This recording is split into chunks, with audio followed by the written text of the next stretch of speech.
How to edit a PDF resume in Canva. In this video, we're going to be quickly talking about how a PDF resume is editable and changeable in Canva. So, what we're going to do for this is we're going to go ahead and create a design. We're going to write resume and we're going to click on this. Now, you can either upload your very own resume or you can choose a few from the templates that we have. So, here, as you can see, we have this template. You can download it and then you can go ahead and edit it. Add in your own name if you want to. So, let's say I'm going to add that and occupation graphic designer. You can go ahead and give your profile, add more pages, and a whole lot more. So, that is how you can do it one way. The other way is to obviously upload your very own PDF resume.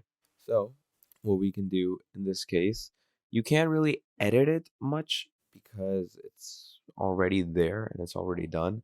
But what you can do, in my opinion, is once you upload it, you can obviously add in signatures over it or, maybe highlight something or something. You can make small changes like those. But yeah, this is mainly how you're going to make a resume on Canva through PDF.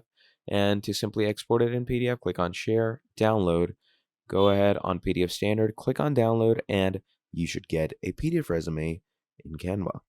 Thank you for watching, and I'll see all of you next time. Goodbye.